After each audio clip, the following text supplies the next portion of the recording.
Hey everyone, and welcome back to The Legend of Dragoon. This is Cody and you're in the Cody Zone. In the last episode, did you like my intro? That was like my new little intro. I just decided randomly to try that. Yeah, in the last episode we started off disc 2, so in this episode we're going to find out a bit more about the Princess Emile. And so she was like, go to the back, and we're like, why? Oh, such slowpokes. I'm not a slowpoke. I'm a Magikarp. And that was a pretty cool little trick they did there, where they all came out of one another in a row. That was pretty cool. You guys are from out of town, aren't ya? Yes, we are. What about it? I knew it. I could immediately tell you're not from here, which made my voice change. You guys, smell like exotic foreigners. Let me give you a quick introduction to... No, wait. You're creepy. You saw lots of star shapes in this town, didn't you? There were decorations on top of roofs or mosaics on the street, right? It's because Toblerones have faith in the stars. I see, they're astrologites. Naturally, we have an advanced astronomy. Well, astronomy too, I guess. It's the study of stars, isn't it? Sounds wonderful. Wait, you got the same voice. I need to differentiate the female characters. We are here to pursue Lloyd. We're also here to talk about the stars. We need to collect all of the stars, all 120, so we can get the cannon to go to the roof and get Yoshi. What do you say? What are you two guys whispering about? Are you becoming more interested in stars? Yes, we are. Yes, that is definitely what we're doing. We're just so interested in stars. Really? To tell you the truth, I love to talk about stars with people from out of town while working at this here bar. Well, the stars are beyond the sky, they're way over the clouds, they're bright, although they're far away, because each of the stars has a lighthouse on it, because they have a lighthouse, they never get lost in the sky, and... Hey! Cappy, don't give the customers hard time. Okay. Sorry, I gotta go back to work. Why don't you come back later? I have lots of things to tell you. Besides, actually, we're not that busy.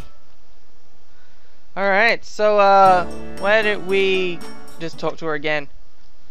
You want to talk to me some more? It's okay now, because my boss is not looking at us. He's still looking in the same direction. Come on, all the way to the back, I know. Actually, you want to ask me about something other than stars? Yes, we do. And it is... We are looking for Princess Emile. Oh, Lloyd. Yeah, Lloyd. I remember now, Lloyd. Lloyd?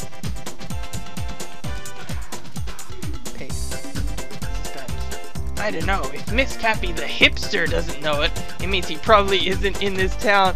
Oh, he's probably a pretty obscure person, you haven't even heard of him. Are you still interested in hearing about stars? No. I don't think so. I knew from the start that you actually didn't want to listen to me. I knew you actually don't like to talk. Hey, Cappy, don't get into it with the customers. Also, I have the same voice as this girl suddenly. Because... why do I do this? Sorry, I gotta go back to work. Why don't you come back later? I got lots of things to tell you besides actually when You already said that. Alright, so let's try one more time to talk to her. You want to talk to me some more about my boss? Don't worry, I've gotten used to being yelled at.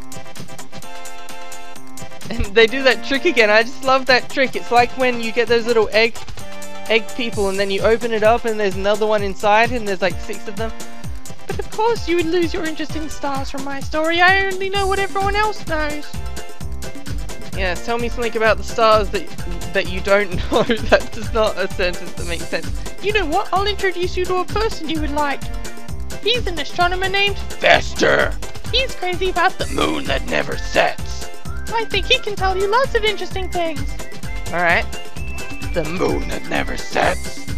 Yeah, you know, the one over there, the strange star in the sky all the time, day or night. I heard he's doing research about the relationship between a monster called the Black Whatchamacallit and the moon that never sets, which is now no longer in red, because the Black Whatchamacallit is more red.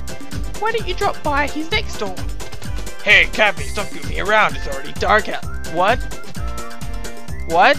But I can see sunlight streaming through the window in the top left. You can't fool me.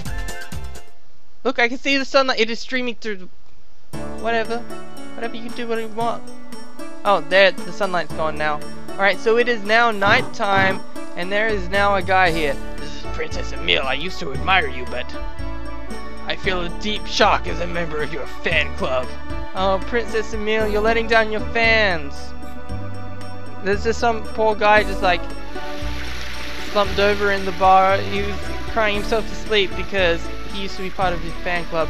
Please make sure you don't go out at night. Recently there have been bandits in the city. Yes, that sounds like fun. So this looks like the next door that they were talking about because it is a pretty cool looking house. This must be the house next. Yes, thanks, Shauna. I wonder if Mr. Fester is here. Knock, knock. Who's there? Fester. Fester who? You can come up with the answer I didn't actually have. That wasn't actually a joke, I was just knocking. The lights are on though. Let me see. Ring ring. Mr. Fester, are you home? Yes, I am. Sorry, I wasn't paying attention. I was admiring the moon. The moon's always there for you to look at. Come on in, please let's talk inside. So this is Fester, the man who looks at the moon that never sets. Which must be an interesting hobby, like watching grass not grow. Except it's very interesting grass. We're here to ask you about the moon that never sets.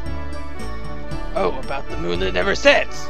Wait here for a minute. Let me get some materials on the moon that never sets. You're interested in a weird matter. Well, that's an interesting thing for you to say because you just stare at it all day. Of course, I can... Alright, yeah, I already said that. Please take a look at this. Ooh, what's this? This sounds like a cutscene? In astronomy, a moon that never sets cannot exist. Cannot exist? That's right. Stars travel the sky by catching the winds of time.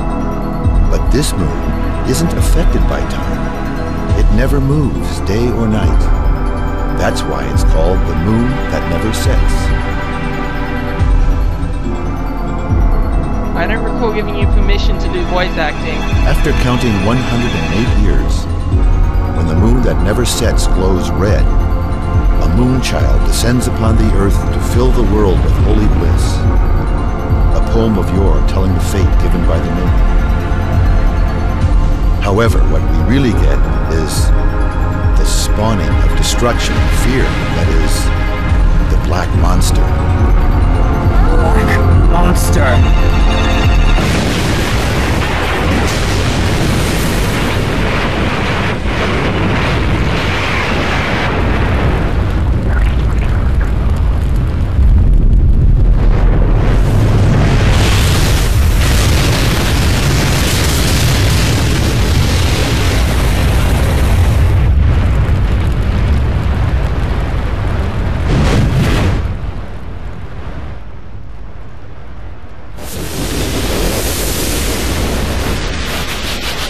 Why a demon, not a blessing?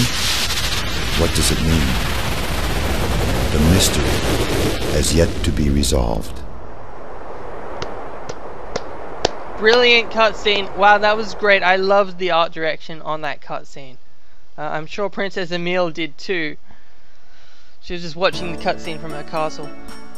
Alright, that was a pretty good cutscene. You've got a good voice acting talent. I never imagined we'd be able to get some information on the Black Monster here. Did you find this useful? Yeah, you think so too, right, Dart? Yeah, no, that was a great cutscene. I wish there were more like it. Very good. It's a pleasure to be helped with such a beautiful lady. Oh, decisions. Ignore. Oh, what's that? It's getting late? Oh no, you have to hurry up or you'll be making the princess wait. Dun dun dun! It's hard to eat only by astronomy. Yeah, eating the stars must be hot. I'm acting as the governor of Princess Lisa as well. Oh, look at that. It looks like Princess Emile has a sister. Oh, if you want to take a good look at the moon that never sets, go upstairs and take a look through the telescope. It's set in the direction of the moon that never sets. Now I'm heading to the castle. No, wait, tell us more about Princess Emile having a sister who you are teaching, because that sounds interesting. Many things are displaced carelessly. That does sound like something that someone who just stares at the moon all day would do. And that is an awesome death ray with a moon on it. Like, that is... I love that death ray. It is the best death ray. Alright, so this is the moon that never sets. Skull Kid, what are you doing on there? I was expecting something better. I thought there was going to be like a deep discussion of the morality of the black monster or something, but no. No, that's fine. That's just the moon that never sets. So why don't we head up to the castle and see what we can see. If what we can see is, what is that? Hey, what are you? I'm not suspicious looking at all. I'm a regular citizen who just came out to feel the night breeze. Tut, all the houses are sealed. That is the most suspicious statement I've ever heard. Alright, so why don't we head up here and talk to him? Nobody's allowed to go into the castle. Okay, so he hasn't changed his mind. As you can see, all of the doors up here are closed because there are a lot of non-suspicious people hanging around outside. Can you not... You're doing that on purpose. Yeah, there's so many non-suspicious people just hanging around outside, so everyone locks their doors, except apparently this guy over on the... Everyone is getting in my way. Will you please get out of the way? Except apparently this guy and that guy. So why don't we go exploring these houses and see what we can see. I think I already used that phrase like 3 times this episode. Welcome, I am Nello, the representative of the Green Project, turning the brown barrens to green, the deserts to forest. Whoa, that's pretty cool. Alright, don't be so shy, you too wish to bring green back to the earth, don't you? Oh, yes. Yes. I thought so, but it's already late. It will take a whole night to explain my plan. Whoa, a whole night? But actually, that's okay. That's convenient because we need a cutscene to turn the night back into morning. We were in trouble because there was nowhere to stay for the night. We're not allowed to leave town either. I see. I have plenty of time to tell you about the Green Project tonight then. I'm chiding myself internally for not being able to keep a consistent voice, but now it's become external. But I needed to make it external so that you knew why I was silent, but then that negates the point of... Alright, so let's just forget that anything I said in the last 30 seconds, and let's develop some characters. Watching the buds? Maybe they're some kind of flower buds. I've never seen anything like this. I wonder how they bloom. You're excited about it, aren't you? Not. And that was character development. Next segment. Talking about buds, you've always liked to see flowers blooming. You remember that? Oh wait, we haven't finished the character development. Now it's time for character romance time. Humans should grow up surrounded by greenery. Exactly. Green not only gives peace of mind, but brings us marvelous things. Yeah, no, look, just because you're wearing a green cloak, that doesn't make fruits and vegetables and delicious air good. I guess they really will talk until morning. Oh no, what's happening? What's happening? It's getting dark. It's getting dark. Ah! In the next episode, the light will reappear. See you then. Are you gonna go away, text boxes? I'm just trying to dramatically